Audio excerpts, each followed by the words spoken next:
The dust of Perdido was the first and last thing you knew of the day. It rose with the sun, a fine red silt that coated the tongue, and settled in the dark, a gritty blanket on every windowsill and troubled dream. In the year of our Lord 1887, the drought had stretched its bony fingers into a third summer, and the town felt less like a place people lived and more like a place they were slowly being buried. Lila Hart, aged 20, knew the dust intimately. It was in the seams of her patched dress, under her fingernails, and in the worry lines already forming around her eyes, which were the clear, steady blue of a sky the town had long forgotten. This morning, the dust seemed thicker, heavier. It swirled outside the window of her small clapboard house, as if stirred by a malevolent spirit, tasting of finality. Today was her betrothal. The church bell in Reverend Abel's steeple began to toll, not with the joyous peal of a wedding, but with the slow, deliberate clang of a Sunday service. Each ring was a hammer blow against Lila's ribs. It was a summons. In a few hours, she would stand before the town and pledge herself to Ezra Pike. The thought was a stone in her gut. Her father, Samuel Hart, sat hunched in his chair by the cold hearth, his hands once strong enough to tame a horse or raise a barn trembling as they rested on his knees. His cough was a dry, rasping sound, like dead leaves skittering across hardpan. He wouldn't meet her eyes. He hadn't, not really, since the day he'd told her. "It's the only way, Lila girl," he'd whispered, his voice thin as a reed. "Pike's a hard man, but he'll clear the ledgers. We'll be free of it." Free. The word was a mockery. Ezra Pike didn't free people. He collected them. At over 40, with a face that was handsome in a carved, unyielding way, and eyes as cold and gray as creek stones in winter. Ezra owned most of Perdido. He owned the slaughterhouse that scented the air with the coppery tang of its business, the general store where prices climbed with the heat, and the loyalty of men who feared his power. Most importantly, he controlled the water. His wells ran deep, and the troughs he magnanimously kept filled in the town square were a daily reminder of who held life and death in his hands. Now, he was to own her, too. The price for her father's foolish debts, run up after her mother's passing, left him adrift in a sea of grief and cheap whiskey. Lila was the final asset to be signed over. "I've laid out your mother's dress," Samuel mumbled, gesturing with his chin toward the bedroom. "It'll need taking in." Lila swallowed the bitterness that rose in her throat. "It's fine, Pa." She moved about the small room, her motions stiff. She added a piece of mesquite to the stove, not for warmth, but to boil water for coffee. It was a ritual, a small act of normalcy on a day that felt like the end of the world. Through the window, she could see the town coming to a semblance of life. Women sweeping dust from one patch of dirt to another. Men leading weary horses to Pike's troughs. They all knew. They'd been whispering for weeks. Samuel Hart's girl, marrying Pike. Poor thing. A good price for a bankrupt man's pride. She felt their pity and their judgment like a brand on her skin. A sharp rap on the door made both her and Samuel jump. Ezra Pike did not wait for an invitation. He stepped inside, bringing a chill with him that had nothing to do with the morning air. He was immaculate, his black coat brushed free of the ubiquitous dust, his boots polished to a high sheen. He held a small, paper-wrapped bouquet of desert marigolds, their bright yellow a garish splash of color in the drab room. "Lila, Samuel," he said, his voice a smooth baritone that slid over you, never quite connecting. He offered the flowers to Lila. His fingers, cool and dry, brushed hers. She flinched. "They're for the ceremony," he said, his smile not reaching his eyes. A touch of brightness for a bright day. He looked around the room, his gaze lingering on the worn furniture, the faded quilt, the perpetual state of want. It was the look of a man assessing his property. "I trust you are both ready for the day's proceedings." "We are, Mr. Pike," Samuel said, struggling to his feet. He seemed to shrink in Ezra's presence. My Lila. She understands her duty. Duty. The word hung in the air, thick and suffocating as the dust. Lila took the flowers, her knuckles white. Thank you. Mr. Pike, they're lovely. The lie tasted like ash. Ezra's attention shifted to Samuel. The final papers are with my lawyer. After the Reverend blesses the union, we'll sign. Your debts will be wiped clean. A fresh start. He clapped a hand on Samuel's shoulder, a gesture that looked more like ownership than camaraderie.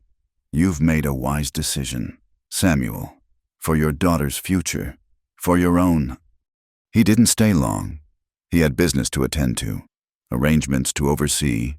His departure left a vacuum in the room. The silence he left behind somehow more oppressive than his presence. Samuel sank back into his chair, a fit of coughing shaking his frail frame. He's a good man, deep down, Samuel wheezed, though he didn't sound convinced. He's giving us a chance. Lila said nothing. She placed the marigolds in a chipped ceramic cup, their cheerful color an insult to her mood. She needed air. She needed a moment away from the suffocating weight of her father's shame and her own impending doom. I'm going to tidy your papers. Pa, she said, her voice flat. The desk is a mess. It was a pretense, an excuse to do something with her hands, to impose a small order on a world spiraling into chaos. Her father's roll-top desk was a testament to his scattered grief-old bills, letters from her mother's sister, sketches of woodworking projects he'd never start. In the back of a drawer, beneath a stack of yellowed receipts, was his ledger book, bound in cracked leather. It held the tally of his ruin. Lila opened it, not knowing what she was looking for. She'd seen it before, the neat columns of figures that had grown more desperate over the years. But tucked inside the back cover was a folded document she'd never seen. It was new, the paper crisp, the ink a bold, dark black. It was a deed. Her breath caught in her throat. She unfolded it carefully. The legal language was dense, but certain words leaped out at her. Samuel Hart, grantor. Ezra Pike, grantee. For the sum of $10 and other valuable considerations. Does hereby grant, sell, and convey all water rights appertaining to the parcel of land commonly known as Dry Cedar Creek. Her blood ran cold. Dry Cedar Creek. It was mostly a memory now, a winding scar of cracked earth and sun-bleached stones that only ran for a few weeks after the winter rains. But it was theirs. It was the last piece of the Hart property that held any real value. The last piece of her mother's dowry. The water rights, however meager, were a promise, a whisper of what the land could be if the rains ever returned. The date on the deed was from last week. Her father's signature was at the bottom, a spidery, uncertain scrawl. Beside it, Ezra Pike's was a confident, brutal slash. $10 and other valuable considerations. The valuable consideration was her. The pieces clicked into place with sickening clarity. This wasn't a bargain to clear a debt. Ezra had never intended to simply marry her in exchange for her father's freedom. He had tricked Samuel, likely when he was deep in his cups or addled by fever, into signing away the very last thing of value they possessed. The marriage was just the lock on the cage. With the water rights, he would control their land completely. He hadn't just bought the daughter. He'd stolen the family's soul for a pittance and called it a rescue. A wave of fury, so pure and hot it nearly blinded her, washed away the fear. This wasn't a sacrifice for her father's sake. It was her father's final, unknowing humiliation. And she would not be a party to it. She would not stand in the church and smile and pledge her life to the man who had picked her family's bones clean. The name Whitaker surfaced in her mind, unbidden. It was a name spoken with a mixture of awe and resentment in Perdido. Cole Whitaker, the richest man for 100 miles, owner of the sprawling Whitaker spread that bordered the high plains. They said his fences ran farther than a man could ride in 2 days. They said his wells never ran dry. They said he was a cold, hard man who had built an empire from nothing. A man who didn't get involved in the petty squabbles of towns like Perdido. He dealt in cattle and land, not in people. He minded his own business. The thought was fleeting, a wisp of smoke. He was a phantom, a legend. He was not a savior. There were no saviors in this land, only survivors. Lila looked from the fraudulent deed to her father, who had finally drifted into a shallow, rattling sleep in his chair. The sight of his vulnerability, his defeat, broke her heart and hardened her resolve in the same instant. She couldn't save him by staying. Her obedience would only validate Ezra's theft and seal their fate. But if she ran, she could at least save herself. She could hold on to the one thing they hadn't yet taken, her dignity.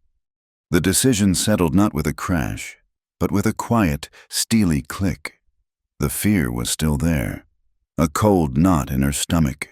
The desert was vast and unforgiving. Ezra's reach was long, but the alternative, a lifetime of nights beside a man she despised. A lifetime as a possession. A trophy of his conquest was a death of a different kind. She spent the rest of the day in a daze, moving through the motions of a bride-to-be. She allowed one of the church ladies to help her take in her mother's dress, a simple gown of pale blue cotton. She listened to the woman's platitudes about what a fortunate girl she was. How Mr. Pike would provide for her. Lila smiled and nodded, her mind miles away, plotting a course along a dry riverbed as twilight bled across the sky, painting the dust-choked air in hues of bruised purple and orange. Lila made her preparations. Her father was still asleep, exhausted by the day's tension. Quietly, she gathered what little she could. A small sack with a loaf of bread and a piece of dried beef, her mother's small silver locket, and from a hook by the door, she took her father's old waterskin. It was patched and worn, the leather soft as cloth from years of use. It smelled of him, of leather and sweat and honest work. It was a relic from a better time. Night fell completely, blanketing Perdido in an uneasy silence. The saloons were noisy, but the rest of the town was quiet, resting up for the spectacle of the morning's wedding. Lila slipped out the back door. The air was cool now, carrying the scent of dust and distant mesquite. She didn't go to their own lean-to stable, where her gentle mare, Daisy, would nicker at her arrival.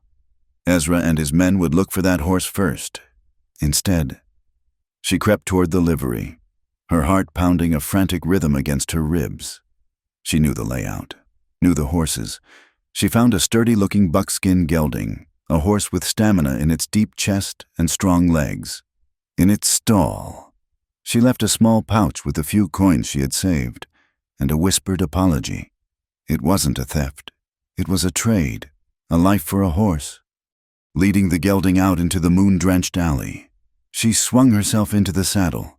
She didn't look back at the small house, at the town, at the life she was leaving behind. To look back was to risk faltering. She turned the horse not toward the open road, but toward the faint, silvery trace of the dry Cedar Creek bed. It was a treacherous path, but it was a path they wouldn't expect. It was a path of defiance. With her father's waterskin bumping against her hip and the fraudulent deed tucked securely in her dress, Lila Hart urged the horse forward, following the ghost of a river into the vast, dangerous, and open arms of the Texas night. The dry Cedar Creek bed was less a path and more a suggestion. By moonlight, it was a river of pale sand and shadowed rocks, twisting through a landscape of thorny mesquite and skeletal yucca. The borrowed gelding, thankfully sure-footed, picked its way through the treacherous terrain. Every snap of a twig, every rustle of a night creature, sent a jolt of fear through Lila. She imagined Ezra's men fanning out from Perdido, their horses faster, their knowledge of the land deeper. Dawn broke not with gentle color, but with a brutal, white-hot glare. The sun climbed a bleached sky, and the heat began to press down, relentless and suffocating. The creek bed offered no shade. The rocks began to shimmer, and the sand burned through the thin soles of her shoes. She took a small sip from her father's water skin, the water already warm and tasting of leather. Guilt twisted in her gut, a sharper pain than the hunger or the heat. She saw her father waking, alone, to the church bell tolling for a wedding that would not happen.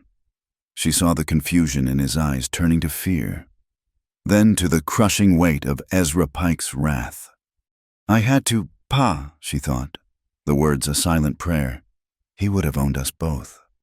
By midday, she heard it the distant, rhythmic sound of shod hooves on stone. It wasn't the gelding's plodding gait. It was faster, more purposeful. Panic seized her. She urged the horse out of the creek bed and into a thicket of mesquite, its thorny branches tearing at her dress and skin. She dismounted, pressing herself flat against the parched earth.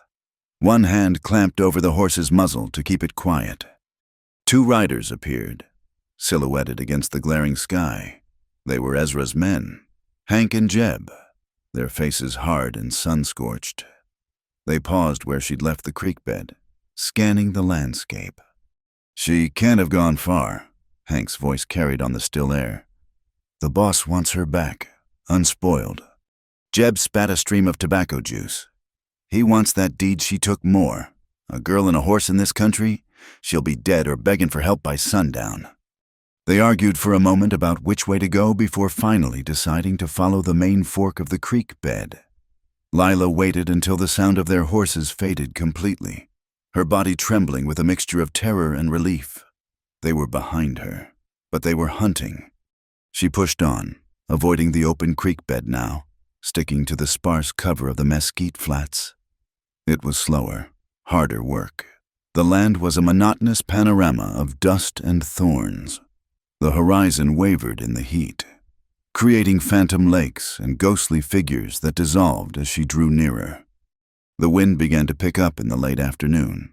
Not a cooling breeze, but a hot, gritty breath that whipped her hair across her face and stung her eyes. The sky to the west turned a sickly yellow-brown. A low moan began to build, the sound of the desert stirring in its sleep. A dust storm, not a big one, but big enough. Within minutes, the world was gone. A wall of roiling red dust descended, swallowing the sun and plunging the landscape into a choking twilight. The wind howled, tearing at her clothes, its force so strong she had to lean into it to stay upright. The gelding whinnied in terror, tossing its head. Lila clung to the reins, her knuckles raw, trying to shield her face with her arm. She could see nothing, hear nothing but the screaming wind, taste nothing but grit. She was blind, lost in a churning sea of earth and air. She lost all sense of direction, stumbling forward, pulling the terrified horse behind her.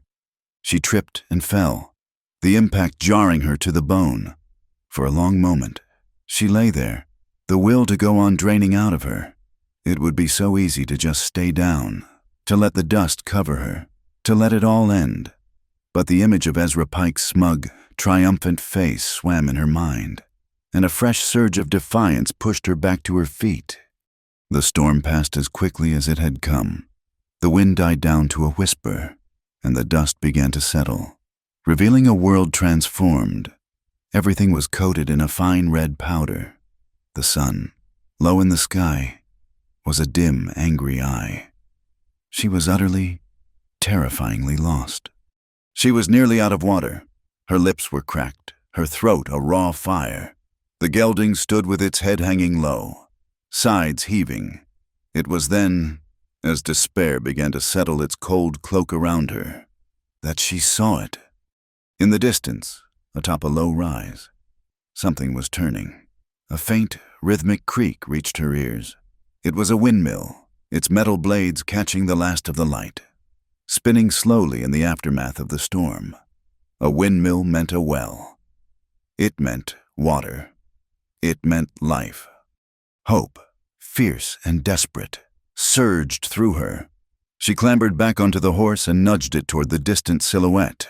As she got closer, she saw more signs of human order imposed on the wild land.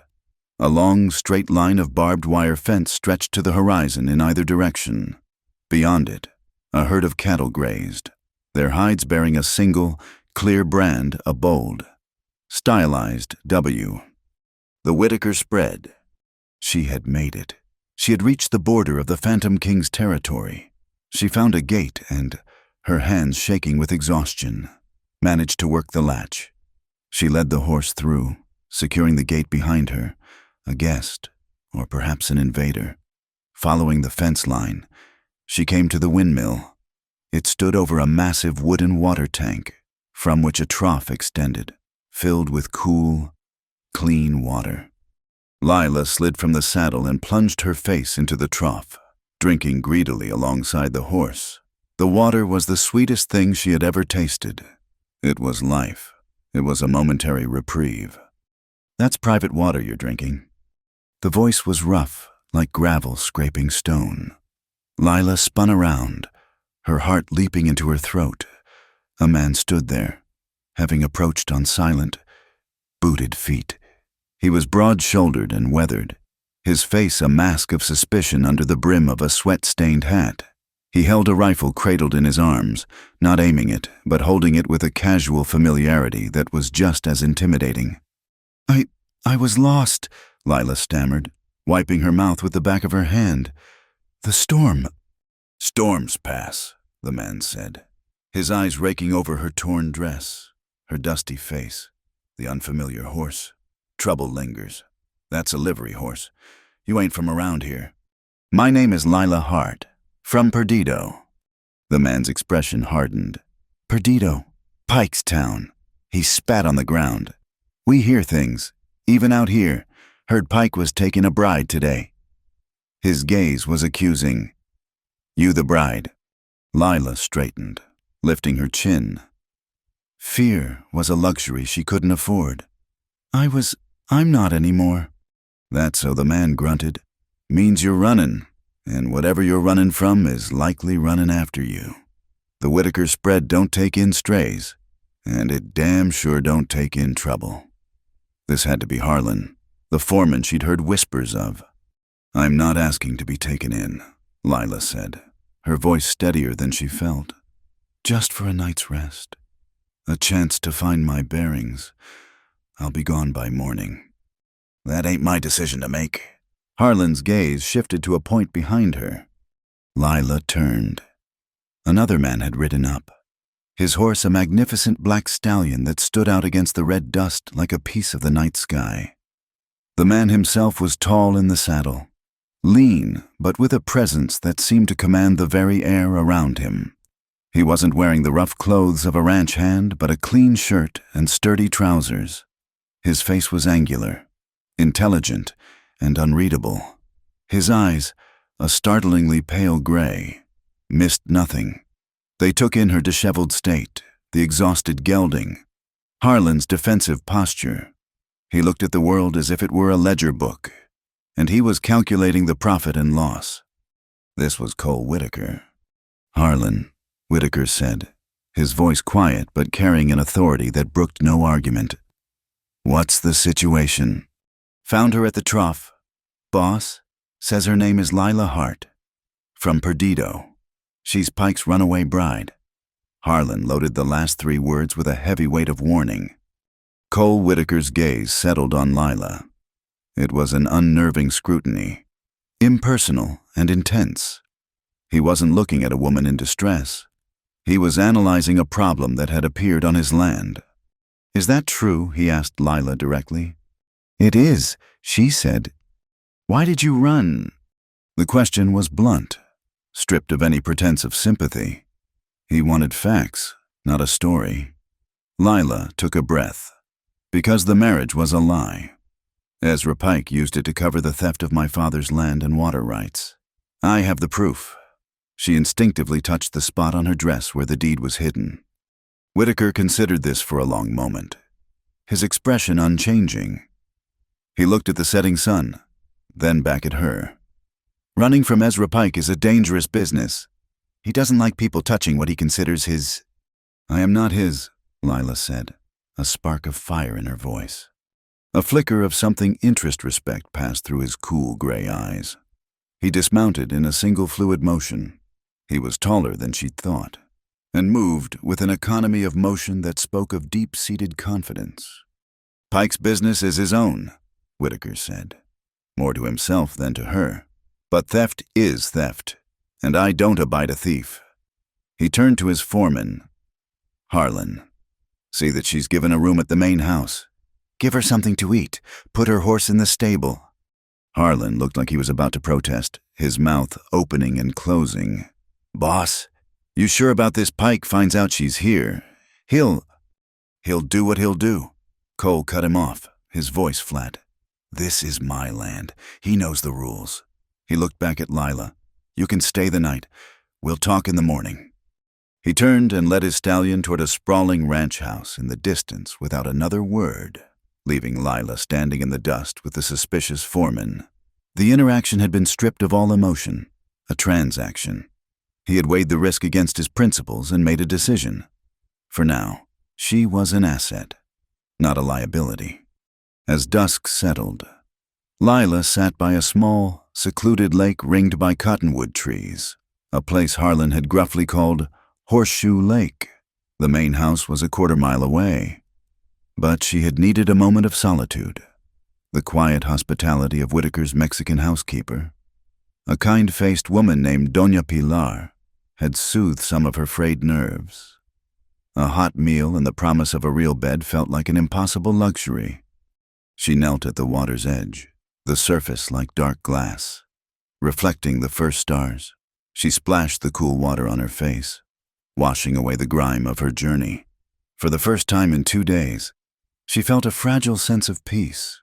She was safe, for the moment. A sudden sound shattered the stillness, the unmistakable thunder of horses approaching at a gallop. They weren't coming from the ranch house. They were coming from the direction of Perdido. Lila scrambled back into the shadows of the cottonwoods, her heart hammering against her ribs. 2 riders burst into the clearing on the opposite side of the lake, Hank and Jeb. They reined their horses to a halt just shy of the barbed wire fence that marked the Whitaker property line. They sat their horses, their forms menacing silhouettes against the deepening twilight. They had tracked her. Jeb raised his pistol. He didn't aim at her. He couldn't have seen her in the gloom. He aimed at the trunk of a massive cottonwood tree, not 10 feet from where she was hiding. The shot was deafening in the quiet air. The crack echoed across the water, followed by the whine of the bullet as it slammed into the wood. Splinters flew. It wasn't an attack. It was a message. "We know where you are. This land can't protect you forever." They stared across the water for another long moment, then wheeled their horses around and galloped back into the darkness. Lila was left alone, the smell of gunpowder sharp in the air, her fragile peace utterly destroyed. She had run from Ezra Pike, but she hadn't escaped him. She had only brought her trouble to another man's door. The sound of the shot was still ringing in Lila's ears when Cole, Whitaker, and Harlan materialized from the darkness, moving with a swift, silent urgency. Cole's face was a hard mask in the moonlight, his gray eyes missing nothing the splintered tree trunk, the hoof prints on the far bank, the terror etched on Lila's face. "Inside, now!" he commanded, his voice a low growl. He didn't wait for an answer. Turning to his foreman, "Harlan, get back to the bunkhouse. Tell the men to stay sharp, but keep them on our side of the wire. This is Pike's message, not his war. Not yet." Harlan nodded, his earlier suspicion replaced by a grim understanding. And the girl, she's not safe at the house. It's the first place he'd look if he got bold. "I'm taking her to the old line cabin by the North Fork." Cole's eyes found Lila's in the dark. "Can you ride?" She just nodded, her throat too tight for words. He seemed to approve of the lack of argument, disappearing for a moment and returning with the reins of the buckskin gelding. He moved with a purpose that was calming in its certainty, in a world that had crumbled beneath her feet. His decisiveness was a rock to cling to. He helped her into the saddle, his hand briefly on her arm. It wasn't a gentle touch, but it was steady, firm, grounding. He swung onto his own black stallion, a shadow of immense power.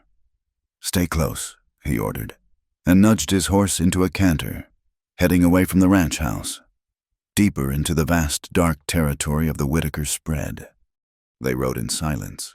The only sounds, the rhythmic thud of hooves on the hard-packed earth and the rising whisper of the wind through the sagebrush. The air had changed. The dry heat of the day was gone, replaced by a cool, heavy humidity that promised rain. The stars were disappearing, swallowed by a sheet of high, dark clouds. After a mile or so, they descended into a shallow canyon, where the air was thick with the scent of pine and damp earth.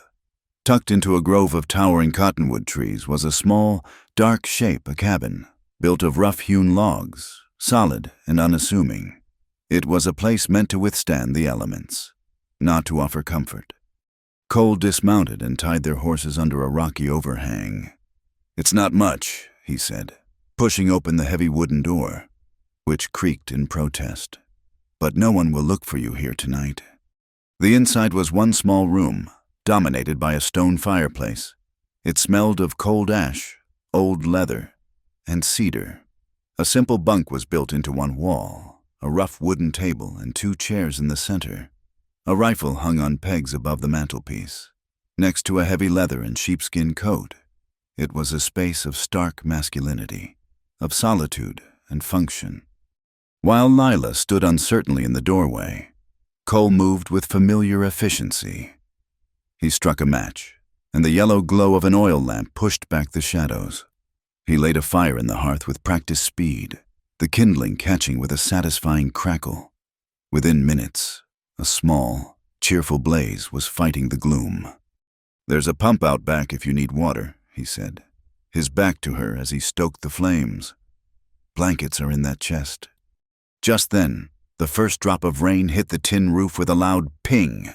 It was followed by another, and then a dozen more, until the sound became a steady, insistent drumming, isolating them from the world.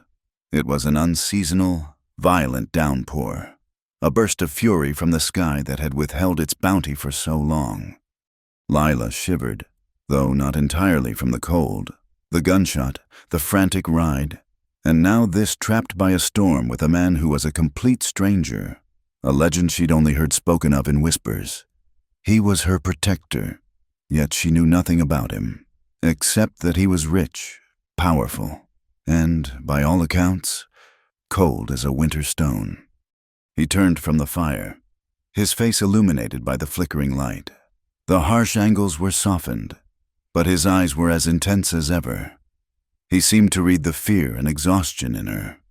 "Pike's men won't ride in this," he said. It was a statement of fact, meant to be reassuring. "You're safe here for the night." Lila wrapped her arms around herself, nodding. The sound of the rain was a deafening roar now, a solid wall of water between them and Perdido, between her past and this terrifying, uncertain present. She owed this man an explanation. He had taken a risk for her, a woman he didn't know, and he deserved the truth, all of it. She took a shaky breath.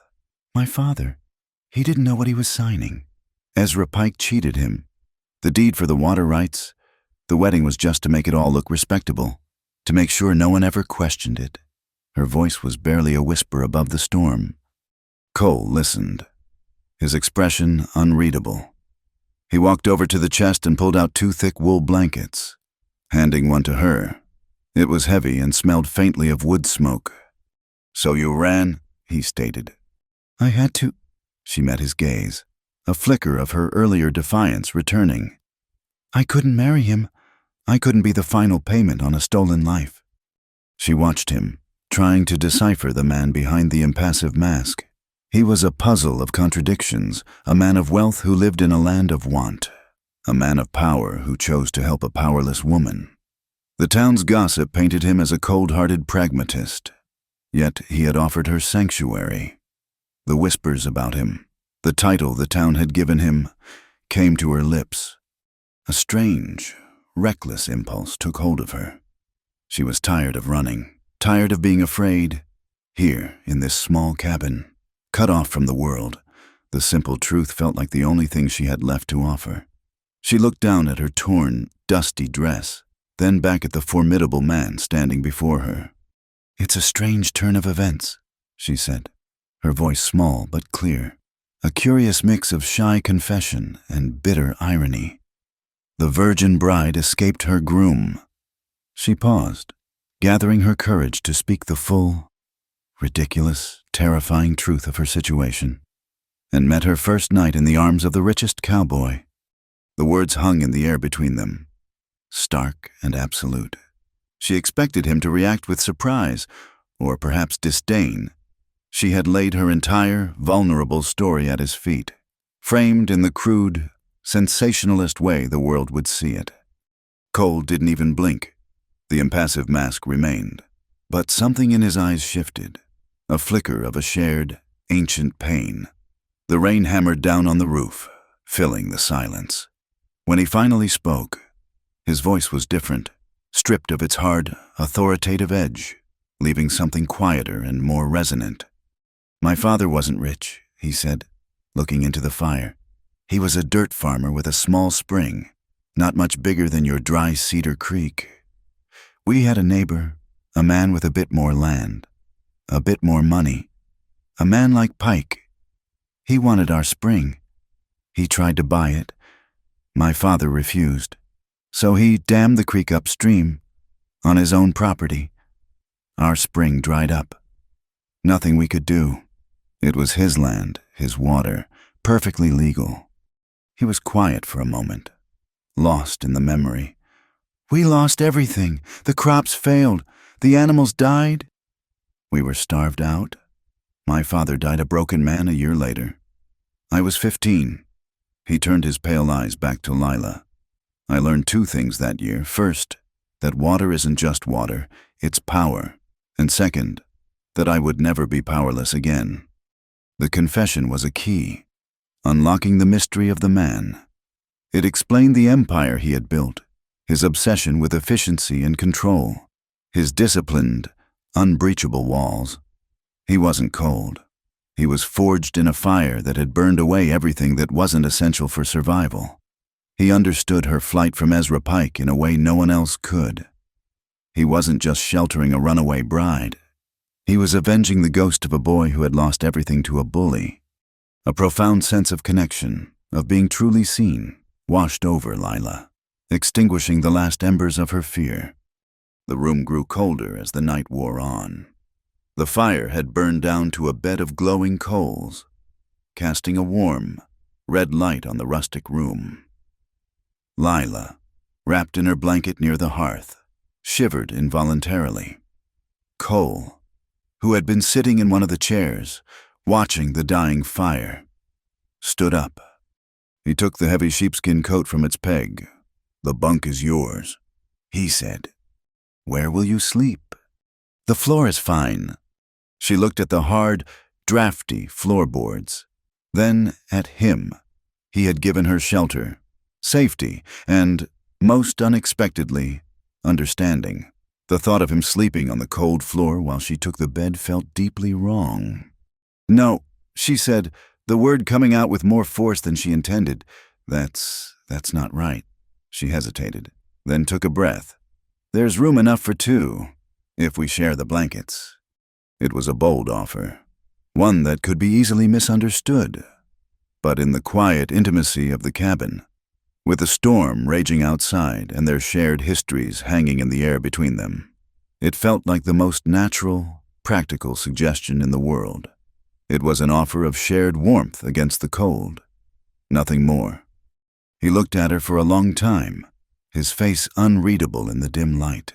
She saw the calculation in his eyes, the weighing of risk and consequence. This was a breach of his carefully constructed discipline, a complication he hadn't planned for. His internal battle was palpable. Letting his heart rule his judgment was a weakness he'd sworn off years ago. Finally, he gave a slow, deliberate nod. He laid his heavy coat over the thin mattress on the bunk and spread the second blanket on top of it. He gestured for her to lie down first. She did, her back to the room. She heard him move to the fire, the scrape of the grate as he banked the coals for the night. She heard the soft thud of his boots on the floor. Then The mattress dipped behind her. He lay down on top of the blankets, a solid, warm presence at her back. He did not touch her. He kept a careful, respectful distance. Yet she was acutely aware of him, the sheer size of him, the heat radiating from his body, the quiet rhythm of his breathing. For a girl who had been running for her life from the unwanted touch of one man, the chaste, protective presence of another was an anchor in the storm. He was a wall between her and the world, a shield against the dark. The rain softened to a gentle patter on the roof. The warmth from the embers and the shared heat of the blankets seeped into her bones, chasing away the last of the chill. Exhaustion finally claimed her, and Lila Hart, the runaway bride, fell asleep, safe and warm, within the shelter of the Richest Cowboy's arms. Dawn arrived, not with sunlight, but with a strange, watery gray light, and an unnerving silence. The rain had stopped. Lila woke first, feeling a deep, restful peace she hadn't known in years. She was still on her side of the bunk. Cole was gone. The sheepskin coat was neatly folded at the foot of the bed. She sat up and saw him standing at the open cabin door, staring out. The air that drifted in was cool and clean, washed new by the storm. "The rain stopped," she said softly. "The rain stopped," he agreed, his voice tight. "But the trouble is just beginning." He stepped aside, and she came to stand beside him. The sight stole her breath. The dry Cedar Creek, which for 2 days had been her path of sand and rock, was no longer a creek. It was a river, a churning, muddy torrent of brown water, 6 feet deep and rising, overflowed its banks, swallowing the cottonwood trees and swirling dangerously close to the cabin's foundation. The unseasonal storm had brought a flash flood. Lila looked at the raging water, then at Cole's grim face. She saw it then, the new and terrible danger. Ezra Pike had a fraudulent deed to the water rights of this creek. And now, for the first time in years, the creek had water, a powerful, destructive amount of it. The flood wasn't just an act of nature. In the hands of a man like Ezra, it was a weapon. The new world, born of the flood, was a landscape of mud. It clung to the horse's legs, sucked at Cole's boots, and coated every surface with a slick, brown film. The raging dry Cedar Creek was a raw display of nature's power, but Cole Whitaker saw it through the cold lens of strategy. This water, this sudden, chaotic wealth, was now a legal battlefield. "He'll file the deed this morning," Cole said, his voice flat as he scanned the churning water. "He'll claim the flood is his to control. He'll use it to choke what little life is left in Perdido, and then he'll come for me, claiming this runoff is damaging his property." Lila watched him, seeing the cogs turning behind his cool gray eyes.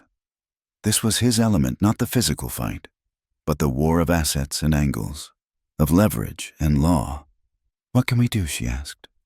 "The law is a slow, expensive machine," he answered, turning to face her. "And Ezra owns the local operator, but a machine can be fought with a better machine." He looked toward the ranch house. "I'm sending a rider to El Paso. We need a lawyer, a real one." Before the rider could even be dispatched, the law came to them. 2 horsemen appeared on the rise, their dark forms stark against the gray, wet sky. One was Sheriff Mott, his belly straining the buttons of his vest, his face flushed with self-importance. The other was one of Ezra's sycophants. They stopped just short of the main gate, a clear, if temporary, acknowledgement of the Whitaker spread's sovereignty. Cole met them at the fence, Lila a few steps behind him. He stood with a calm, rooted stillness that made the armed sheriff seem like the one on uncertain ground. "Whitaker," Mott blustered, avoiding Cole's direct gaze. "Word is you're harboring a runaway, a thief." "Word travels fast," Cole replied, his voice devoid of emotion. "What I'm doing, Sheriff, is offering shelter to a woman in distress, a long-standing tradition in these parts. Or have you forgotten? The sheriff's eyes flicked to Lila, his expression a mixture of contempt and accusation. "That woman is the betrothed of Mr. Ezra Pike. She fled her vows and stole a horse. He wants her returned. And he's filed a complaint against you. Abduction." The word was an obscenity, a vile twisting of the truth. Lila felt a surge of hot anger, but Cole's hand went up in a minute, subtle gesture, warning her to stay silent. "Abduction is a serious charge." "Mott," Cole said, his voice dangerously quiet. "You'd better have more than the word of a man whose bride saw fit to run from him on their wedding day. As for the horse, a pouch of coins was left in payment. That's a trade, not a theft. You'll find the law in El Paso agrees with me on that point."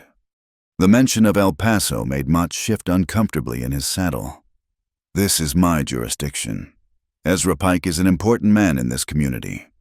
He's a man who cheated a dying farmer out of his last holdings," Cole countered, his voice like chipping ice. "The deed he holds for Dry Cedar Creek was procured by fraud. And that, Sheriff, is a crime in your jurisdiction." Mott sputtered, his face turning a deeper shade of red. "That's a wild accusation. You have no proof." "Proof is on its way," Cole said. "Until my lawyer arrives, Miss Hart will remain under my protection. On my land, if you or Pike or any of his men set 1 foot past this fence, I will take it as a hostile act. Am I clear?" The threat was unspoken but absolute. Sheriff Mott, for all his bluster, was a coward at heart. He knew the difference between bullying the downtrodden folk of Perdido and facing down the dozen seasoned ranch hands loyal to Cole Whitaker. He gave a curt, angry nod, wheeled his horse around, and retreated, his crony trailing in his wake. The battle lines were drawn. Cole dispatched his fastest rider with a letter and a handsome retainer for a man named Atticus Mayhew, a lawyer in El Paso with a reputation for being as sharp and unyielding as the desert landscape. As the days passed, an uneasy quiet settled over the ranch. The floodwaters began to recede, leaving behind a thick layer of fertile silt on the banks of the creek and a cracked, ruined earth dam on Cole's lower pasture. The cost of Ezra's ambition was already being tallied on Whitaker's ledger. Lila refused to be a passive observer. She earned her keep, helping Doña Pilar in the main house, her hands, accustomed to hard work, finding solace in the rhythm of kneading dough and mending clothes. The quiet, dignified housekeeper watched her with intelligent, assessing eyes. It was during one of these quiet afternoons that the breakthrough came. Doña Pilar was organizing the ranch office, a sanctuary of meticulous order. On the desk lay a stack of old contracts and receipts, some bearing Ezra Pike's signature from past cattle sales. Lila, who was dusting the shelves, paused to look at the fraudulent deed Cole had asked to study. She had looked at it 100 times. The sight of her father's shaky signature still a fresh pain. "Something is not right," Doña Pilar said, her voice a soft murmur. She picked up the deed, holding it next to an old bill of sale from Pike. She squinted, her finger tracing the elaborate, looping P in his name. "The man is arrogant. He signs his name like a king claiming his territory. It is always the same." She then pointed to the deed. "But this is different. See how the ink is thicker here, how the seal is pressed too hard, leaving a ring of red dust. A man in a hurry, a man forging a document." Lila's heart leapt. "Can you be sure?" "I have seen that man's signature for 10 years, Doña Pilar said with certainty. "When he signs something he owns, it is a proud signature. When he signs something he is stealing, it is the signature of a coward, heavy-handed, too much pressure. He is trying to force the lie to be true." It was thin, perhaps, but it was something. It was a crack in Ezra's armor of respectability. A week after the flood, Atticus Mayhew arrived. He was not what Lila expected. He was a small, neat man in a dusty city suit, with a precise way of speaking and eyes that seemed to see right through you. He listened to the entire story without interruption, examining the deed under a small magnifying glass he produced from his waistcoat. He listened to Doña Pilar's observations, nodding slowly. An expert might call her testimony circumstantial. Mrs. Whitaker, he said, his gaze sharp. But a jury of common men might call it common sense. However, our primary witness must be Miss Hart. He turned his full attention to Lila. Your testimony will be crucial, but it will require you to return to Perdido, to face him, to face the entire town. They will not be friendly. Sheriff Mott will see to that. The thought sent a chill of fear through her. To go back to that place, to stand before the people who had pitied and judged her, to face the man who thought he owned her. But then she looked at Cole. He had put his own safety and the prosperity of his ranch on the line for her, a stranger. He was fighting for a principle, for the memory of his own wronged father. She could not let him fight it alone. This was her battle, too. The girl who had fled in the night was gone. In her place was a woman who had found her footing. I will go back, Lila said, her voice clear and steady. I will testify. The decision was made. The next day, a small procession left the Whitaker spread Cole and Lila, with Mayhew riding between them, and Harlan and 2 other men as a quiet, watchful escort. Perdido was worse than she remembered. The receding flood had left the main street a quagmire of stinking mud. The faces of the townspeople were pinched and sullen. Ezra, true to Cole's prediction, had seized control of the temporary surplus of water, claiming it was his right under the deed. He was rationing it, using it to tighten his grip, to remind everyone who was master. The hearing was not to be held in a courthouse. Perdido didn't have one. Instead, Sheriff Mott had convened it in the town's largest warehouse, a cavernous, dusty space that smelled of grain and mildew. Bales of hay served as benches. The entire town was there, their faces a sea of pale, anxious curiosity in the dim light filtering through the grimy windows. Ezra Pike sat at a table at the front, looking calm and confident, the very picture of an aggrieved gentleman. He nodded politely to his neighbors, a magnanimous lord among his subjects. When Lila walked in, a hush fell over the room. She could feel their eyes on her, the runaway bride, the troublemaker, the girl who had brought the wrath of both God and Ezra Pike down on them. She lifted her chin and walked with Cole to the table Mayhew had claimed. The mud from the street clung to the hem of her simple dress, a stain of the town's corruption. Sheriff Mott, playing the part of the impartial judge, called the hearing to order. Ezra's complaint was read first abduction and horse theft. Then Mayhew, in his calm, precise voice, presented their counterclaim fraud. The hearing was a farce of justice. Mott allowed Ezra to paint himself as a benevolent patron, scorned and robbed by an ungrateful girl and a land-hungry rancher. When Cole was called to speak, he stated the facts simply, without emotion, which Mott dismissed as a lack of passion. Then it was Lila's turn. She walked to the front of the room, her heart pounding. She could feel Ezra's cold eyes on her, trying to intimidate her, to diminish her. She clutched the deed in her hand, the paper a fragile shield. "My name is Lila Hart," she began, her voice shaking slightly before finding its strength. "I did not run away from a marriage. I ran away from a lie." She told them everything. She spoke of her father's grief and his debts. She told them how Ezra Pike had come to them, not as a suitor, but as a predator. She held up the deed. "This piece of paper is the reason for all of this," she said, her voice ringing with conviction in the silent warehouse. "Mr. Pike told my father he was signing a simple loan agreement. He was a sick man, and he trusted him. But this is no loan agreement. This is a bill of sale for the last thing my family owned.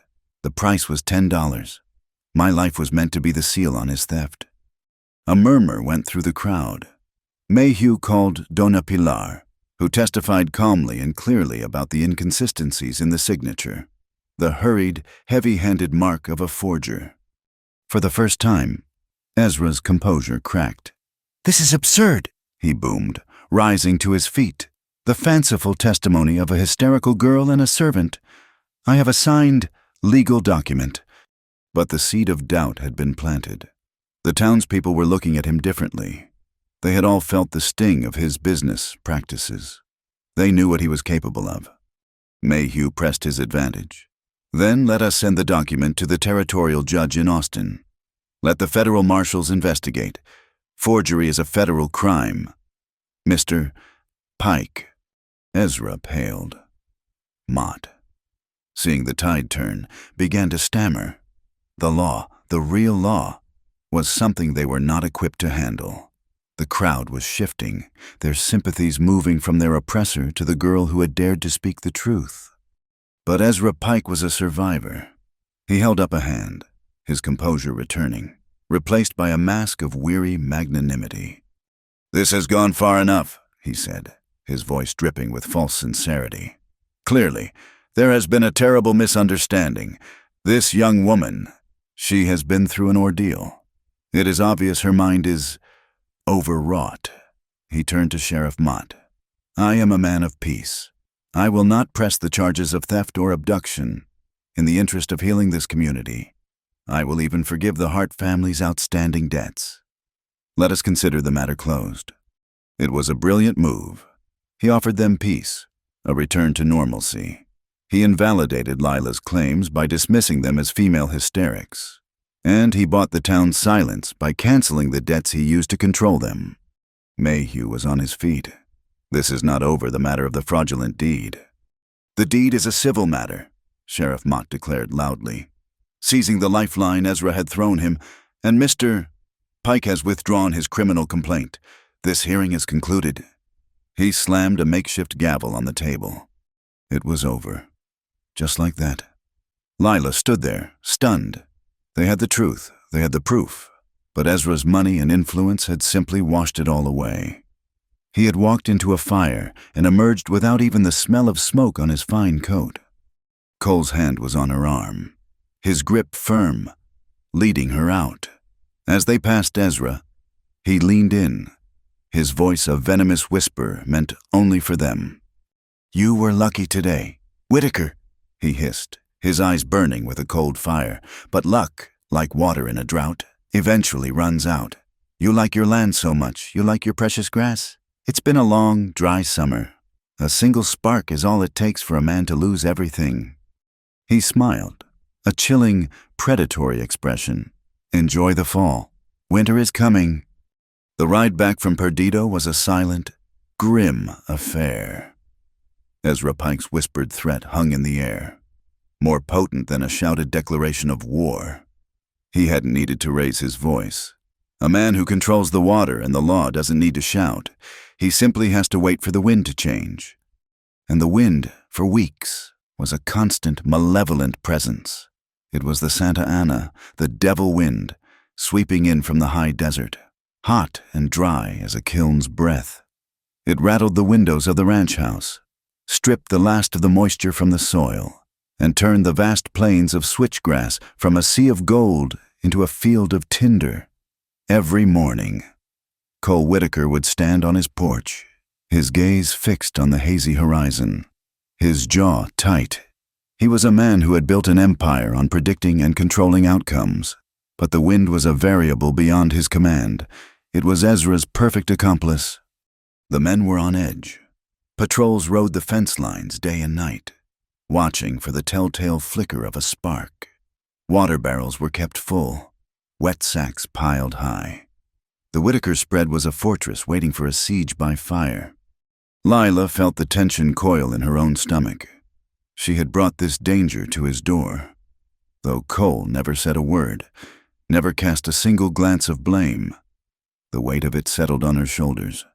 She worked tirelessly, helping Doña Pilar preserve what they could from the garden, patching the men's work clothes, her hands never still, as if constant motion could ward off the impending disaster. Harlan, the gruff foreman, no longer looked at her with suspicion. He'd seen her stand tall in that warehouse, had heard the truth in her voice. Now, he gave her curt, respectful nods, a silent acknowledgement that she was no longer a piece of trouble, but a part of the ranch's defense. The fire came on a moonless night, when the wind was howling its most frantic song. A cry from the watchtower shattered the night. Fire east pasture. Cole was out the door before the echo faded, pulling on his boots. His movements economical and swift. There was no panic in him, only a terrible, focused energy. Lila was right behind him. "Stay in the house with Pilar," he commanded, not looking at her. "No," she said, her voice firm. "I can help. I'm not afraid of work." He paused for a fraction of a second, his gray eyes meeting hers in the lamplight. He saw not a frightened girl, but a woman whose jaw was set with the same stubborn determination as his own. He saw an ally. "Harlan," he yelled, "get her a pair of gloves and a wet bandana. She rides with us." The scene that greeted them was a vision of hell. A roaring wall of orange flame, 20 feet high, was devouring the dry grass. Driven by the relentless wind, it moved with terrifying speed. A living beast with a 100-tongued mouth, its roar a deafening, constant thunder. The heat was a physical blow, and the air was a thick, choking soup of smoke and ash that stung the eyes and tore at the lungs. The ranch hands, silhouetted against the inferno, were already fighting. It was a primal, desperate battle. Men beat at the edges of the fire with wet sacks and green cottonwood branches. The sizzle and pop of the flames meeting the dampness was a futile sound against the overwhelming roar. "We can't stop," the head Cole yelled over the din, his face grim in the flickering firelight. "We have to get ahead of it, dig a break at the ridge." It was their only chance. A low, rocky ridge lay a half-mile ahead of the fire's path. If they could clear a wide enough strip of land down to the bare dirt, they might be able to starve the beast, to turn it back on itself. What followed was a blur of frantic, muscle-tearing labor. Shovels and picks struck the hard, dry earth. Men and women, their faces black with soot, worked side by side. Lila's hands, already calloused, were soon blistered, but she didn't stop. She swung her pick with a steady rhythm, her body aching, her lungs burning. The fire was a merciless clock, its hot breath growing closer with every passing minute, its light turning the sweat on their faces to crimson streaks. Cole was everywhere, a force of will driving them on. He worked harder than any of them, his shirt soaked with sweat, his voice a raw command that cut through the chaos. He was fighting for his land, his legacy, the physical manifestation of a lifetime spent defying the poverty that had broken his father. But as he glanced over and saw Lila, her slight frame heaving with effort, her face a mask of fierce concentration, he felt a profound, gut-wrenching shift inside him. He wasn't just fighting for his past anymore. He was fighting for a future he hadn't known he wanted. It was Harlan who saw them first. "Riders," he shouted, pointing to the south. Against the fiery backdrop, 2 men on horseback were visible, holding torches aloft. As they watched, one of the riders hurled his torch into a patch of untouched grass, and a new fire erupted, an evil orange flower blooming in the darkness. They weren't just fighting a wildfire, they were fighting an army. Cole's face became a mask of cold fury. He pulled the rifle from the scabbard on his saddle. He didn't aim to kill. He aimed to send a message. He fired once, the shot cracking through the roar of the flames. The bullet whined past the riders' heads. They hesitated for a moment, then wheeled their horses and galloped away into the night. Their work of destruction done, Ezra's cowards had lit the match and fled the inferno. The new fire complicated everything, threatening to outflank their position. Cole sent half the men to fight it, stretching their resources dangerously thin. The battle for the ridge became even more desperate. It was in this chaos that Lila saw the boy. He was small, no more than 6 or 7, standing frozen with terror near a small line cabin she hadn't even noticed in the smoke. It was Tomasito, the son of one of their Mexican ranch hands. He had likely been woken by the commotion and had wandered out, only to have the wind shift and cut him off with a pincer of flame. "Tomasito," she screamed, but her voice was swallowed by the fire. There was no time to get help. The flames were closing in.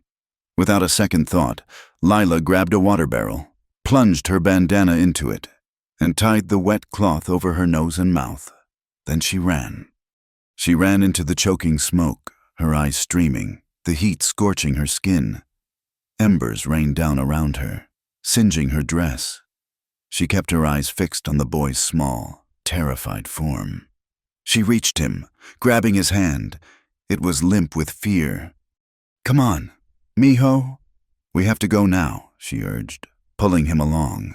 She wrapped an arm around him, shielding his face with her body, and ran back the way she came, through the blinding, suffocating smoke, toward the relative safety of the fire break. She stumbled out of the smoke, collapsing to her knees, Tomasito clinging to her, both of them coughing and gasping for air. Cole was there in an instant, his face a mixture of horror and awe. He swept the crying boy into his arms, handing him off to his frantic father, before turning back to Lila. He knelt in front of her, his hands hovering over her shoulders, unsure if she was hurt. "Are you all right?" he asked, his voice raw with an emotion she had never heard from him before. She just nodded, unable to speak, her throat raw. But in that moment, something passed between them. In the heart of the inferno, surrounded by destruction and chaos, they were the calm center. He saw her then, truly saw her, not as a problem, not as a witness, but as a woman of incredible, unyielding courage, a woman of this land, a woman he could not bear to lose. They held the line at the ridge. As dawn broke, the wind finally died, and the fire, starved of fuel, burned itself out, leaving a smoking, blackened scar across the prairie. The rising sun revealed a scene of utter devastation. The air was thick with the smell of burned earth and the heartbreaking scent of charred cattle. Hundreds of animals were lost. A third of the Whitaker spread's prime grazing land was gone. The fight was over, but the war was just beginning. The loss of the grass meant the remaining herd would have to be culled. The water they had used to fight the flames had drained their reserves to a critical low. Ezra Pike had struck a devastating blow without ever showing his face. In the days that followed, a heavy gloom settled over the ranch. The work was grim, rounding up the surviving cattle, burying the dead. Yet, a new sense of community had been forged in the crucible of the fire. The men treated Lila with a quiet reverence. Harlan spoke to her as an equal, and the bond between her and Cole, unspoken and undefined, deepened into a certainty that was as solid and real as the hard earth beneath their feet. About a week after the fire, Cole asked Lila to ride the southern fence line with him. They needed to assess the full extent of the damage and plan where to move the remaining herd. It was a somber ride. The silence of the blackened prairie a stark contrast to the usual sounds of life. As they rounded a rocky outcropping, a group of riders burst from the ambush. It wasn't Hank and Jeb. These were harder men, their faces etched with a desperation that was more dangerous than simple malice. And with them, his hands tied, his face bruised, was Ezra Pike.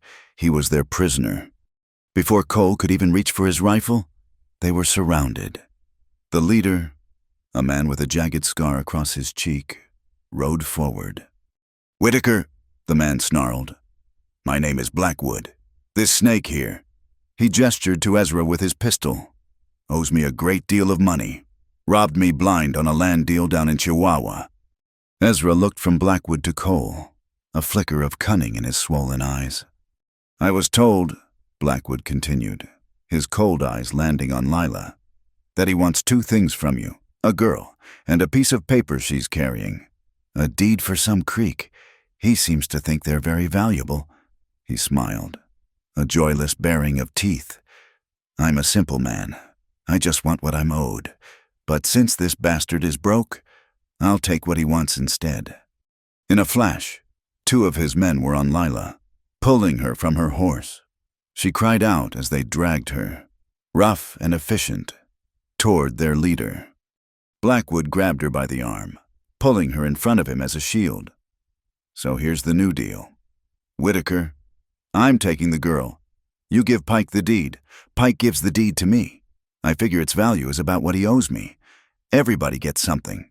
He looked at Ezra, who, despite being a prisoner, managed a triumphant smirk. He was turning his own capture into a victory. "Don't do it!" Cole Lila cried, struggling against Blackwood's iron grip. Cole sat frozen on his stallion, his face carved from stone, his hands hovering near his pistol. He was trapped. The man he loathed was about to get exactly what he wanted, delivered by a third party. And the woman he had just realized he couldn't live without was the price. The air in Mesilla Canyon was old and dead. It tasted of rock dust and forgotten time. Lila was shoved into the darkness of an old mine adit, the entrance a black mouth in the side of the Red Rock Canyon. The place smelled of damp, cold stone and the metallic tang of silver ore that had been bled from the earth generations ago.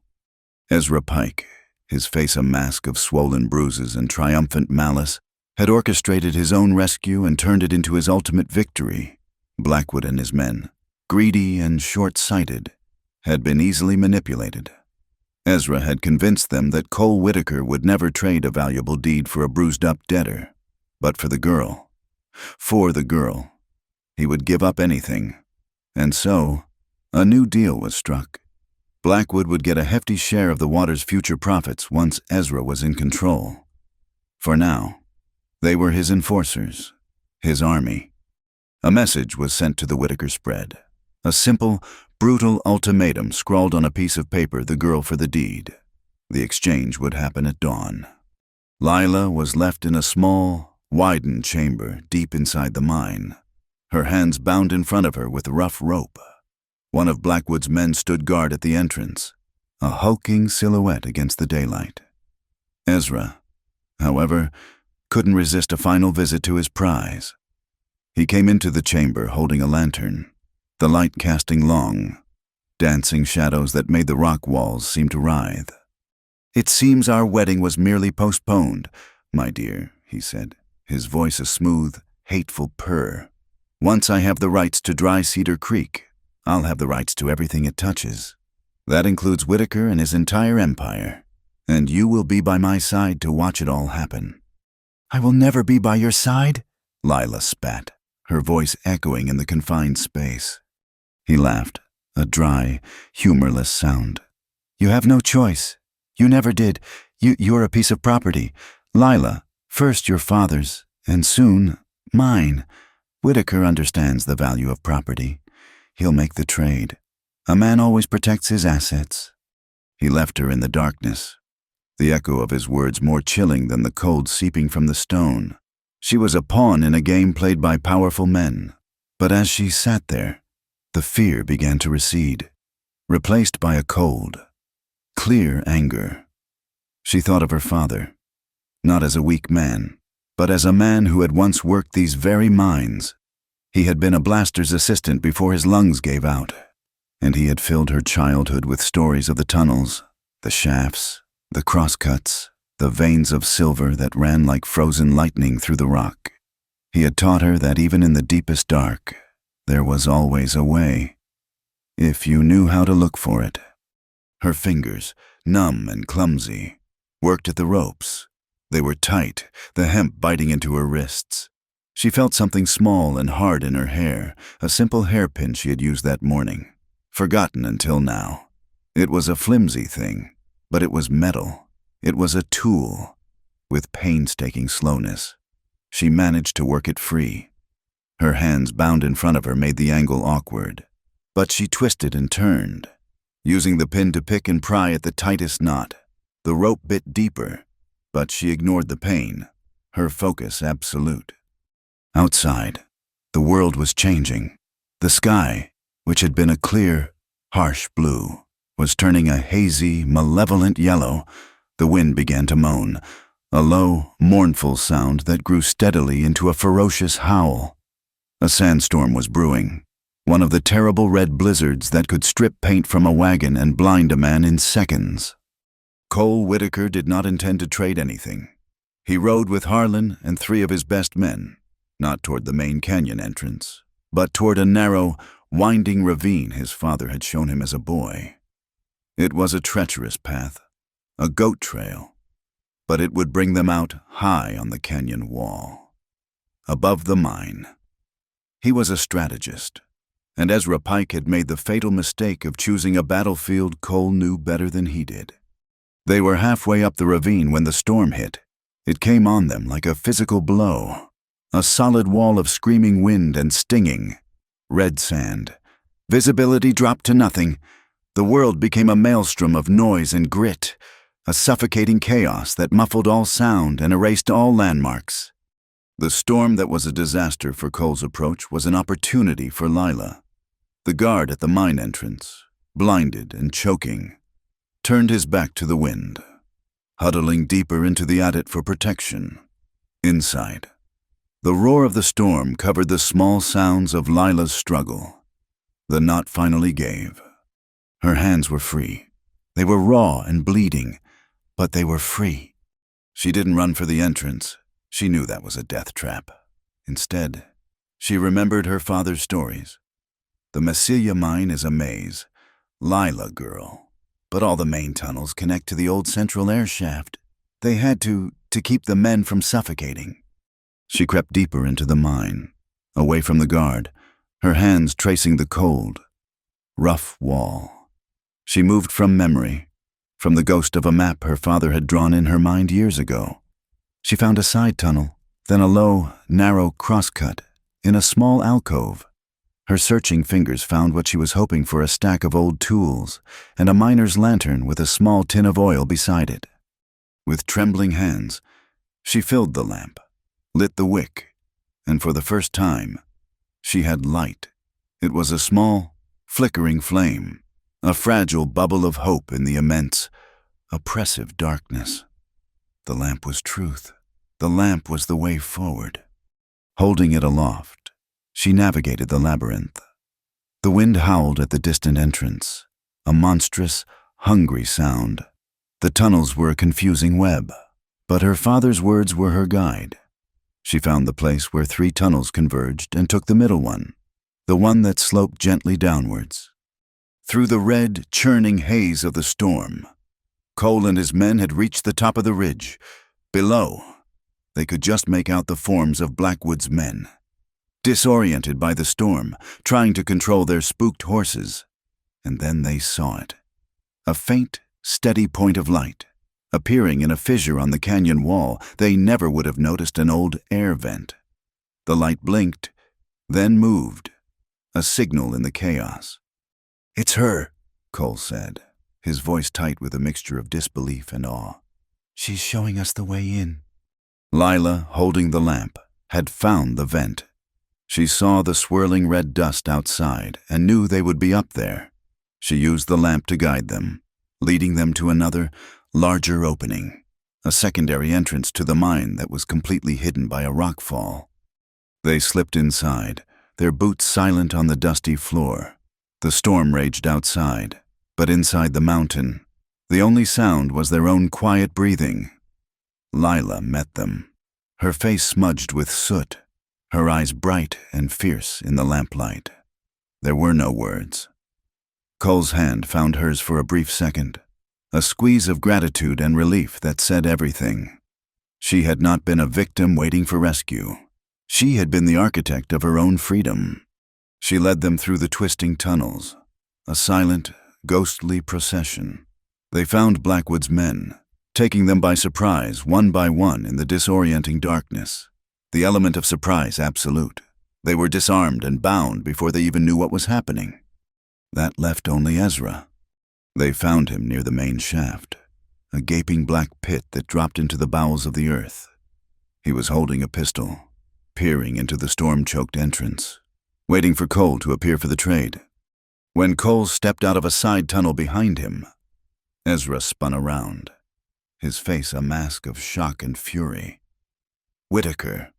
"It's over, Pike," Cole said, his voice level, his own pistol steady in his hand. Ezra's eyes darted around, seeing his men subdued, seeing Lila standing behind Cole, holding the lantern that had sealed his fate. The lamp of truth had exposed him. Desperation and rage twisted his features. "This isn't over," he hissed. "She is mine. I paid for her."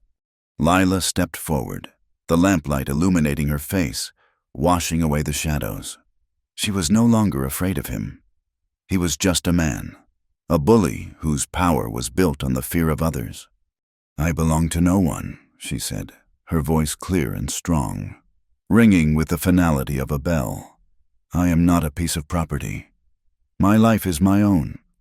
The words struck Ezra harder than any physical blow. They dismantled his entire worldview. In that moment, he saw the hatred in Cole's eyes, the contempt in Lila's, and he knew his power here was gone. Cole had him. He had every right, every reason, to pull the trigger. For his father, for Lila, for the land Ezra had tried to poison with his greed. The primal instinct for vengeance screamed inside him. A hot, cleansing fire. He could end it, right here, and no one would ever question it. But as he looked at the pathetic, cornered man before him, he saw the face of his father's neighbor. He saw the cycle of violence and revenge that had haunted him his entire life. To kill Ezra now would be to become him, to choose the law of the gun over the law of the land. Slowly, deliberately, Cole lowered his pistol. "You'll be tried," Cole said, his voice raw. "For the fraud, for the fire, for all of it. You'll face the law." For Ezra, this was a fate worse than death. The public humiliation, the stripping of his power, it was an unimaginable horror. He saw his one last chance. With a guttural roar, he lunged, not at Cole, but for Cole's pistol, a desperate, last-ditch attempt to seize power. He was clumsy in his rage. His foot, slick with damp clay from the mine floor, slipped on the edge of the main shaft. His lunge became a stumble. He twisted, his arms flailing, his eyes wide with sudden, absolute terror. For a moment, he teetered on the brink, a man caught between the world and the abyss. Then, with a choked cry, he was gone. The sound of his fall was sickeningly brief, ending not with a distant splash, but with a series of heavy, breaking thuds. It wasn't a deep shaft. Harlan crept to the edge, peering down with a lantern. "He's alive," he said, his voice grim. "But he's not getting up. His legs, they're broken all to hell." Ezra Pike, the man who had terrorized a town, was left a broken heap in the dark, a fate of living impotence he had never imagined. He would not be a martyr. He would simply be a cripple, a living monument to his own greed.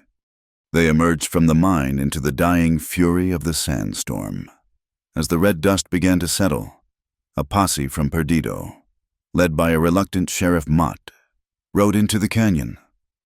They had been summoned by one of Blackwood's men who had escaped in the initial chaos, faced with multiple witnesses, Cole's men, and even Blackwood's captured crew, who had no loyalty to a broken man. Mott had no choice. He officially took Ezra into custody, his men fashioning a crude stretcher to haul his broken body from the mine. As they passed Cole, Mott leaned in, his voice a low, resentful whisper. "You made a powerful enemy today, Whitaker, even in chains. This ain't over." Cole didn't reply. He watched them go, then turned to Lila. They stood together as the last of the wind died down, the sky above them a bruised and tender purple. In the distance, a low rumble of thunder echoed through the canyon. It wasn't the sound of another storm of dust and wind. It was the sound of a cold, wet winter, finally on its way. A new challenge, a different kind of survival, was just beginning. The thunder that had rumbled a farewell to the sandstorm was a false promise. It did not bring the gentle, life-giving rains of a Texas autumn.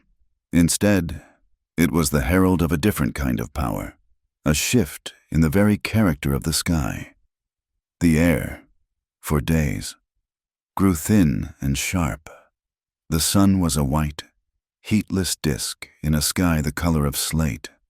An unnatural stillness fell over the blackened prairie, a silence so profound it felt like the world was holding its breath.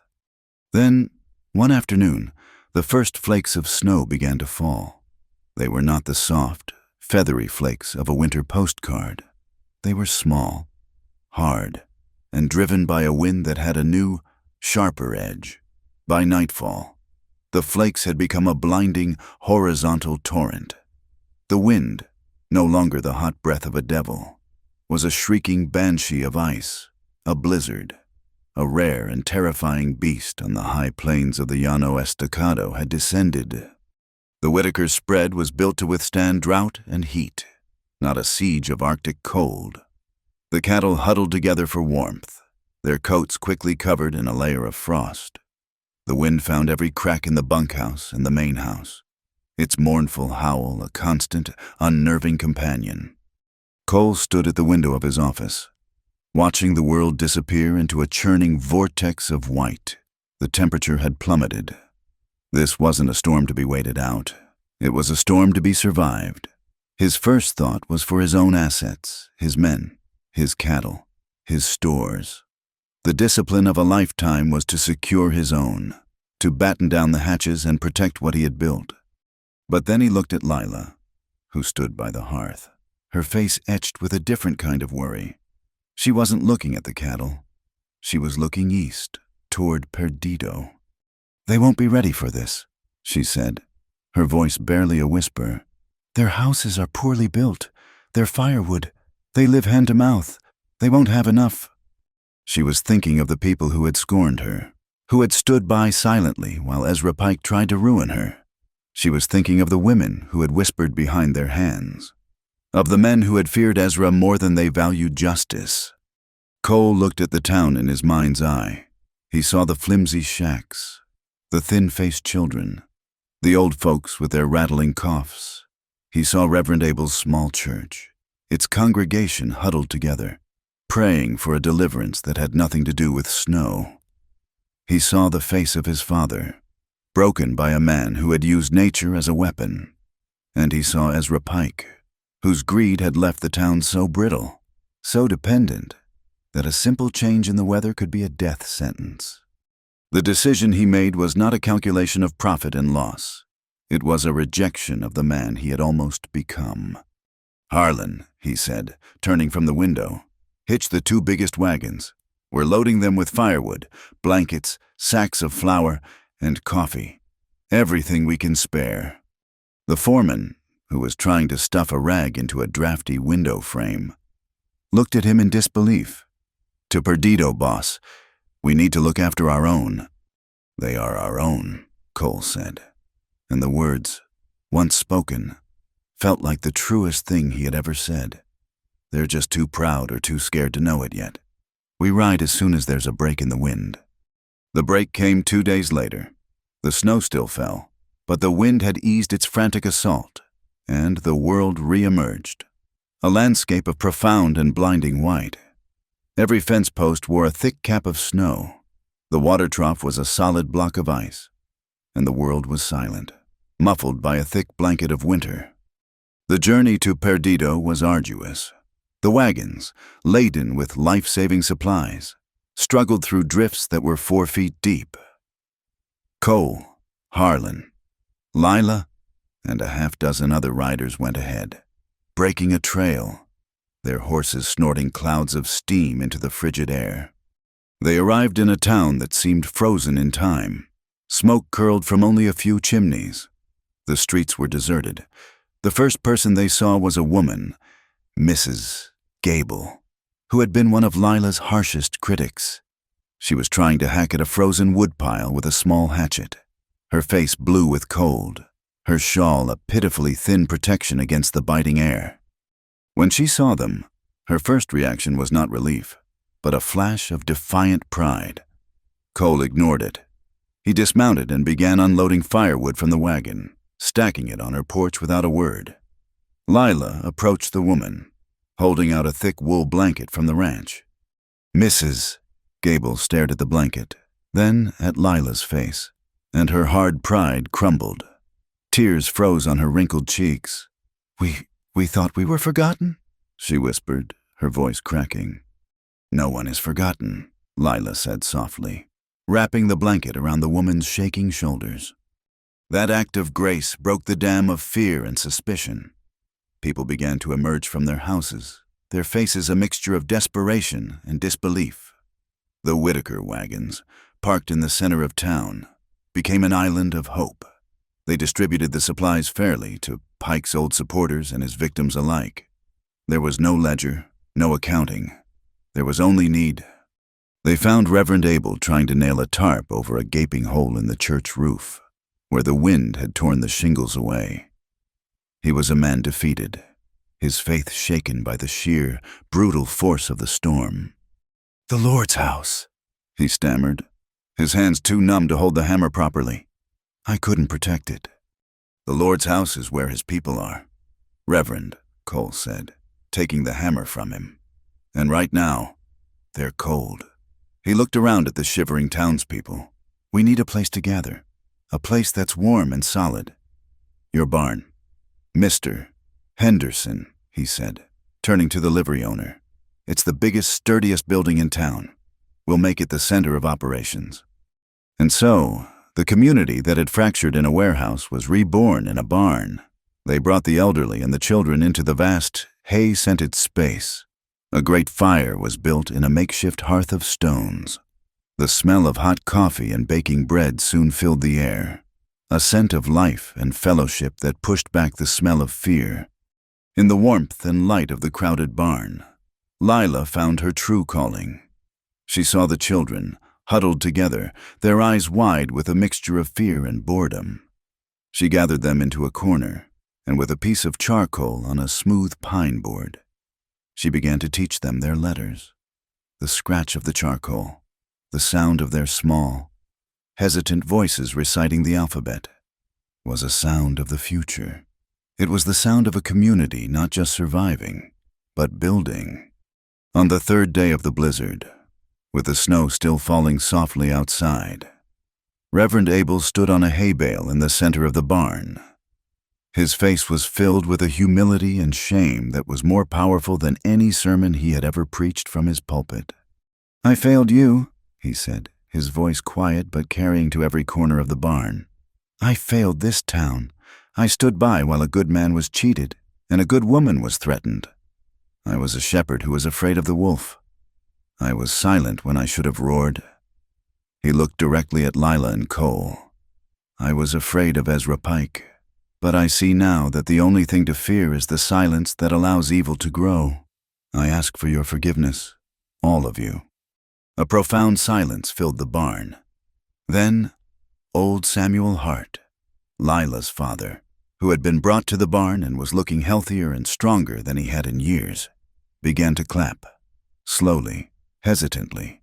Others joined in. It was not applause. It was an acknowledgement of shared weakness and a promise of shared strength. It was in that moment that Cole turned to Lila. The noise of the community swirled around them, but they were in a space of their own. "I'm not a man for fancy words. Lila," he began, his voice low and a little rough. "For years, my life was about numbers, assets, losses. Everything had its place on a ledger. I thought a balanced book was a successful life." He reached out and took her hand, his calloused fingers lacing with hers. "My books were balanced, but my life was empty. You are the part of the ledger I didn't know was missing. You're the profit I never knew how to calculate." He looked around the barn, at the faces of the people they had saved, at the community they had helped to heal. "I don't want to face another storm, or another fire, or another day, without you by my side, as my wife." Lila's heart felt so full it might burst. The journey that had begun in a flight for her own dignity had ended here, in the creation of a family she had never expected. "Yes, Cole," she whispered. "Yes." There was no reason to wait. They were surrounded by their community. They had the preacher, Doña Pilar, with tears in her eyes, produced a small miracle. She had taken down a pair of old lace curtains from the ranch house parlor before they left. In the lamplight of the barn, she had fashioned them into a simple, beautiful veil. It was not the veil of a virgin bride being sold to pay a debt. It was the veil of a woman who had fought for her freedom, a symbol of a new life made from the remnants of the old. They stood before Reverend Abel, the entire town of Perdido as their witness. The vows they spoke were simple, their promises unadorned. They promised honesty, loyalty, and partnership. They promised to share the burdens and the blessings, in drought and in flood, in fire and in snow. When the Reverend pronounced them husband and wife, the cheer that went up in the barn was a sound of pure, unadulterated joy. They did not toast with champagne, but with mugs of hot, strong coffee, a brew that was warm, honest, and life-giving. The celebration was simple and heartfelt, but as the afternoon wore on, a lone rider, half frozen, arrived from the west, having fought his way through the storm. He carried a telegram from the territorial capital in Santa Fe. Cole took it, his brow furrowing as he read the small slip of paper. He read it once, then again. He looked up, his eyes finding Lila's across the crowded room. The joy of the moment was suddenly tempered by the weight of the future. He walked over to her, the telegram in his hand. "It's from the new Territorial Water Commissioner," he said, his voice low so only she could hear. "With Ezra Pike's holdings in legal chaos, they're reevaluating the water rights for the entire district. They want to create a system of fair allocation for ranchers and townsfolk alike." He paused, and she saw the immense burden and the incredible opportunity warring in his eyes. "They're asking me to serve as a public advisor, to help them write the new law." He held her gaze, and in that look, she saw the final, most important question of their lives taking shape. "Lila," he said, his voice filled with the weight of their shared journey. "This would mean putting the good of the entire valley, the future of Perdido, ahead of the good of the ranch, our ranch." He held out the telegram. "Are we willing to do that?" The blizzard broke, and spring arrived on the high plains not as a gentle guest, but as a fierce, determined survivor. Green shoots, vibrant and impossibly alive, pushed their way up through the fire-blackened soil of the east pasture. The waters of Dry Cedar Creek, no longer a raging torrent or a ghostly memory, now flowed with a steady, life-giving pulse. The land, scarred but not broken, was beginning to heal, and with it, the town of Perdido. The trial of Ezra Pike was a quiet, methodical affair, stripped of the drama and intimidation that had once been his stock in trade. Held in the territorial court in Santa Fe, far from the reach of his local influence, his power simply evaporated. Testimonies from a dozen Perdido residents, emboldened by the events of the winter, painted a damning picture of fraud and manipulation. Harlan testified about the arsonists who had lit the fire. Blackwood's men, facing their own charges, readily spoke of Ezra's conspiracy to kidnap Lila, but the most powerful testimony came from Lila herself. She stood before the court not as a victim, but as the calm, clear-eyed narrator of her town's story. She spoke of the deed, the threats, and the reign of fear that had thrived on silence. When she was done, the verdict was a foregone conclusion. Ezra Pike, broken in body and now stripped of his name and fortune, was found guilty of fraud, conspiracy, and arson. He was sentenced to 20 years in the territorial prison, a living ghost whose name would soon be spoken only in cautionary tales. His downfall was so complete that it pulled Sheriff Mott down with him. An inquiry into the events at the Massilia mine revealed Mott's gross negligence and complicity, and he was unceremoniously stripped of his badge. The conviction was not an end, but a beginning. It cleared the ground for the real work to be done. Cole's appointment as a public advisor on the new Water Commission was the first step. He and Lila traveled to Santa Fe, not as supplicants, but as architects. They sat in long, arduous meetings. Cole with his deep, practical knowledge of hydrology and land management, and Lila with her innate understanding of the people's needs and fears. She had a way of speaking that cut through the legal jargon, of framing arguments in terms of families and futures, not just acreage and water rights. They returned to Perdido not with a law imposed from above, but with a plan to be built from the ground up. The proposal was radical in its simplicity, a system of public cisterns and troughs, fed by a main artery from the creek, managed by a town council, The cornerstone of the plan was a single, non-negotiable clause: every household, from the largest ranch to the smallest homestead, would be guaranteed a baseline share of water, enough for a family, a garden, and a few animals. Anything more would be purchased at a fair price. It was a system built not on ownership, but on stewardship. The idea was met with resistance. A few of the larger ranchers, men who had long operated on the principle that might makes right, balked at the idea of sharing their water. "What falls on my land is mine," argued a bull-necked man named Henderson at the first town meeting, held, fittingly, in the community barn. It was Cole who answered, but his voice was not the cold, authoritative tone of the old Whitaker. It was the quiet, steady voice of a man who had learned from the land itself. "I used to believe that. Henderson," he said, his gaze sweeping over the assembled faces. "I believed what I built. I owned absolutely. Then I watched a fire, set by one man's greed, destroy a third of what I'd built in a single night. And I watched a blizzard nearly wipe this town off the map. We survived. Not because of what we owned, but because of what we shared." He looked at Lila, a silent acknowledgement passing between them. "The water doesn't belong to any one of us. It belongs to this valley.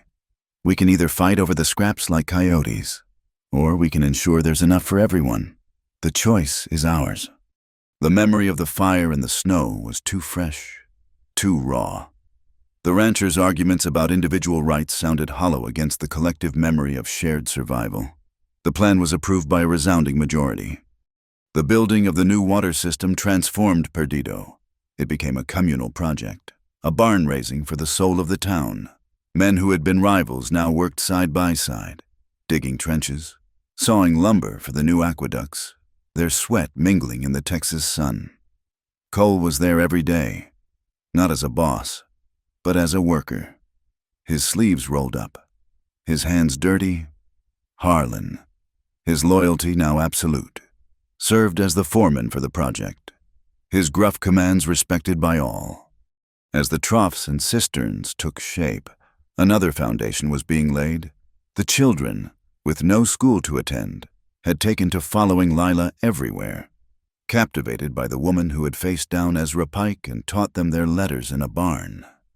Seeing the need, Lila, with Doña Pilar's steadfast help, officially established a school. They cleaned out the old, abandoned post office, and the townspeople brought what they could: a slightly warped blackboard, mismatched chairs, dog-eared primers. On the first day of spring, the Perdido school opened its doors. Lila stood in front of a class of 20 children, from grizzled 10-year-olds who had never held a book to wide-eyed 5-year-olds. She was not a certified teacher. She was, as the town affectionately called her, their schoolmarm. She was no longer the runaway bride, the object of gossip and pity. She was a builder of futures, the keeper of the town's most precious resource, its children. The day the water first flowed was a day of celebration. The entire town gathered in the square. Cole and Lila stood together on the platform of the main cistern. At his signal, Harlan opened the main sluice gate up the creek. For a long moment, there was only silence. Then, a low gurgle, a whisper of sound from the main wooden trough. The whisper grew to a happy, rushing noise, and then clear. Life-giving water spilled into the central cistern, splashing and sparkling in the afternoon sun. A great cheer went up from the crowd. Children, shrieking with delight, ran into the overflow, letting the cool water splash over their dusty feet. They were not just celebrating water, they were celebrating their own resilience, their own power to remake their world. They were celebrating the simple, profound truth that they were a community, bound together not by fear, but by a shared hope. Later that evening, as the sun began to set, casting long, peaceful shadows across the valley, Cole and Lila rode out from the ranch. They left their horses to graze by the banks of dry Cedar Creek and walked hand in hand along the water's edge. The land around them was a patchwork of black and green. Here and there, young cottonwood saplings, planted by the schoolchildren, stood as small, determined promises of future shade. They stood in silence for a long time, listening to the gentle murmur of the creek. It was the sound of a promise kept. "Do you remember?" Lila said softly. "The night in the cabin, the first time I saw this creek as a flood." "I remember," Cole said, his arm going around her. "I saw it as a weapon Pike could use against me, a problem for my ledger." "And now?" she asked. He looked out at the peaceful water, at the healing land, at the distant, welcoming lights of Perdido.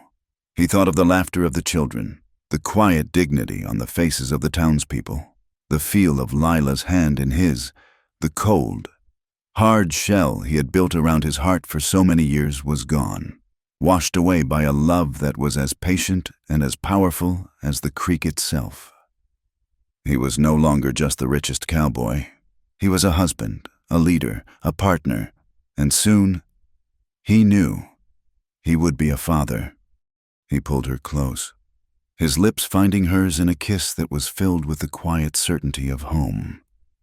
"Now," he said, his voice thick with an emotion he no longer fought to control, "I see it as our children's future." They stood together as the first stars appeared in the vast, velvet sky. Two people who had found in each other not just a safe harbor, but a shared purpose. Their love had not been a simple thing of whispered words and stolen glances. It had been forged in fire and tested by flood, built on a foundation of mutual respect and shared conviction. It was a love that understood the most fundamental law of the high desert and of the human heart. Love doesn't buy water, but it knows how to share it. Thank you for listening to this story. We'd love to hear from you in the comments. Let us know where you're listening from so we can share our thoughts together. Please subscribe to our channel, Wild West Night. Like this video and give it a boost by hitting the hype button to help this story reach more listeners.